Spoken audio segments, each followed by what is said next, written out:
নমস্কার বন্ধুরা, আপনাদের আরো একবার স্বাগত জানাই পাবলিক ভিউ কলকাতাতে। বন্ধুরা, আজকের এই ভিডিওতে আইএসএল ইন্ডিয়ান ফুটবল নিয়ে কিছু গুরুত্বপূর্ণ আপডেট দেওয়ার আছে। যেমন আনোয়ার আলী পিএসসি কেসটা কি হলো, ইস্ট বেঙ্গল এএফসি চ্যালেঞ্জ লিগে কিরকম গ্রুপে পড়েছে, প্রতিপক্ষ কতটা শক্তিশালী। এএফসি চ্যালেঞ্জ লিগে আমি কেন বলছি ইস্ট বেঙ্গল কিন্তু এই বছর অনেকটা সুবিধা পেতে পারে, এবং তার পাশাপাশি মোহনবাগান ইস্ট বেঙ্গল ডার্বিটা হবে এই নিয়ে কি আপডেট দিল এআইএফএ প্রেসিডেন্ট কল্যাণ চৌবে। তার পাশাপাশি কিছু গুরুত্বপূর্ণ আপডেট দেওয়া আছে, তাই অনুরোধ করে রাখছি ভিডিওটা শেষ পর্যন্ত দেখবেন।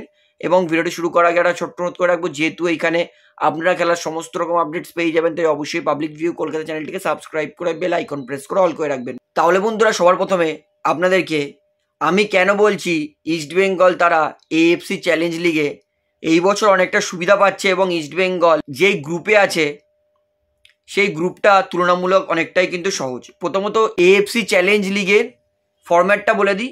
এএফসি চ্যালেঞ্জ লিগে হচ্ছে টোটাল 5টা গ্রুপ, তার মধ্যে ওয়েস্ট জোনে 3টে আছে, এবং ওয়েস্ট জোনের মধ্যে ইস্ট বেঙ্গল পড়ছে গ্রুপ এতে, এবং ইস্ট জোনে 2টো আছে। তো ওয়েস্ট জোন থেকে কিন্তু কোয়ালিফাই করবে, মানে 3টে গ্রুপ আছে, সেই 3টে গ্রুপ থেকে কিন্তু টপ 2 টিম কোয়ালিফাই করবে কোয়ার্টার ফাইনালের জন্য, এবং ইস্ট জোন থেকে মানে একটা করে টিম কোয়ালিফাই করবে কোয়ার্টার ফাইনালের জন্য। মানে ইস্ট বেঙ্গলের গ্রুপ থেকে 2টো টিম কোয়ালিফাই করবে কোয়ার্টার ফাইনালের জন্য। অর্থাৎ আগের বছর এএফসি কাপের নিয়ম ছিল গ্রুপ থেকে একটা টিমই কোয়ালিফাই করবে যে গ্রুপ টপ করবে, কিন্তু এএফসি চ্যালেঞ্জ লিগে এই বছর কিন্তু বাড়তি সুবিধা দিয়েছে। ইস্ট বেঙ্গল যেই গ্রুপে আছে, অর্থাৎ ওয়েস্ট জোন থেকে গ্রুপ থেকে 2টো টিম অ্যাডভান্স হবে।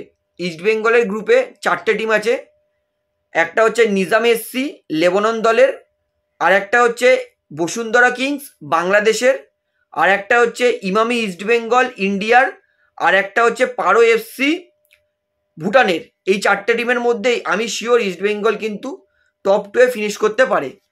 অর্থাৎ ইস্ট বেঙ্গলের কাছে কিন্তু বাড়তি সুবিধা আছে এই বছর এএফসি চ্যালেঞ্জ লিগের কোয়ার্টার ফাইনাল খেলার, কারণ প্রতিপক্ষ কিন্তু তুলনামূলক অনেকটাই সহজ। কারণ নিজাম এসসি, হ্যাঁ, এই দলটাকে আমি একটু টাফ কম্পিটিটিভ বলতে পারি ইস্ট বেঙ্গলের সঙ্গে, কিন্তু বসুন্ধরা কিংসকে আমার মনে হয় না খুব একটা টাফ কম্পিটিশন দিতে পারবে, কারণ বসুন্ধরা কিংসের আমরা খেলা দেখেছি, ঠিকঠাকই পারফরমেন্স করে, খুব একটা হাইফাই নয়। অর্থাৎ আমি শিওর ভালো খেললে ইস্ট বেঙ্গল বসুন্ধরা কিংসের সঙ্গে ফাইট দিতে পারবে।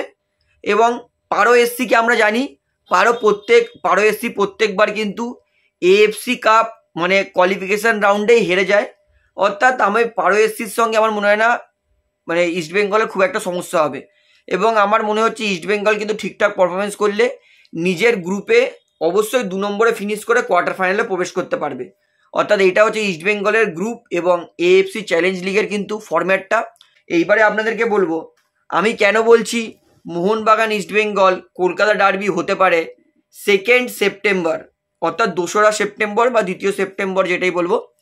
তো আমরা সবাই জানি ডুরান্ড কাপের 18ই আগস্ট যে ডার্বিটা হওয়ার কথা ছিল সেটা কিন্তু বাতিল করে দেওয়া হয়েছে, এবং এআইএফএ প্রেসিডেন্ট কল্যাণ চৌবে তিনি কিন্তু বলেছেন যে একটা ইস্ট বেঙ্গল মোহনবাগানের মধ্যে একটা এক্সিবিশন ম্যাচ হবে কেডি সিং বাবু স্টেডিয়াম, যেটা আছে লখনৌয়ে।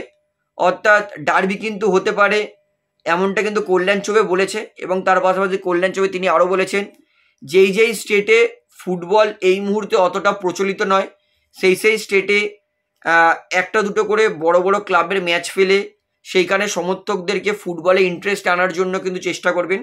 অর্থাৎ কল্যাণ চৌবে তিনি কিন্তু একটা ভালো পদক্ষেপ নিয়েছেন যে পুরো ভারতে ফুটবলটাকে ফেমাস করার, মানে যাতে আর একটু পপুলার করা যায়, পপুলার করার জন্য কিছু কিছু বড় বড় দলের কিন্তু ম্যাচ কিছু কিছু শহরে অর্গানাইজ করার চেষ্টা বা কথাবার্তা চলছে। তো এর মধ্যে কিন্তু প্রথম ম্যাচ কিন্তু হতে পারে মোহনবাগান ইস্ট বেঙ্গলের এক্সিবিশন ম্যাচ। তো এটা কিন্তু কল্যাণ চৌবে করার কথা ভাবছে, তো দেখা যাক কি হয়। তো এই ম্যাচটা যদি হয় তাহলে সেটা হবে 2 সেপ্টেম্বর। তো বন্ধুরা, এইবারে আপনাদেরকে তার পরের আপডেট দিই। এইটা হচ্ছে আনোয়ার আলীকে নিয়ে কি সিদ্ধান্ত নিল এআইএফএফ এর পিএসসি। তো আনোয়ার আলীকে কিন্তু নিয়ে নিজের ফাইনাল মতামত, ফাইনাল ডিসিশনটা এখনো জানায়নি এআইএফএফ এর পিএসসি।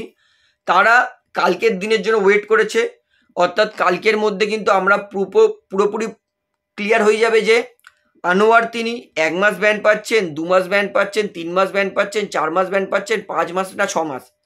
তো 6 মাস ম্যাক্সিমাম ব্যান হতে পারে, এর বেশি কিন্তু হবে না। তো সেটা আমরা কালকেই জানতে পারবো। না ব্যান পাবে না বা ব্যান দেবে না, টাকা দিলেই শুধু হয়ে যাবে। তো সেই সমস্তটা কিন্তু পিএসসি কি সিদ্ধান্ত নিল সেটার জন্য আমাদেরকে টুমরো মানে কালকের জন্য ওয়েট করতে হবে, অর্থাৎ কালকের কিন্তু জানিয়ে দেবে। যদি না আজকের কোনো এমার্জেন্সি কোনো ঘোষণা করে, তবে যত সম্ভব কালকেই আমরা জানতে পারবো যে পিএসসি আনোয়ারকে নিয়ে কী সিদ্ধান্ত নিল। তো বন্ধুরা আজকের আপডেট এতটাই বলার ছিল, আশা করি সমস্তটা আপনারা বুঝতে পেরেছেন। তো ভিডিওটা এখানে শেষ করছি। ভিডিওটি ভালো লাগলে অবশ্যই লাইক করুন, কমেন্ট করুন, শেয়ার করুন এবং বন্ধুরা চ্যানেলটি যারা নতুন জানেন সবাইকে একটা অনুরোধ করবো, তারা অবশ্যই পাবলিক ভিউ কলকাতা এই চ্যানেলটিকে সাবস্ক্রাইব করে বেল আইকন প্রেস করে অল করে রাখবেন। ধন্যবাদ।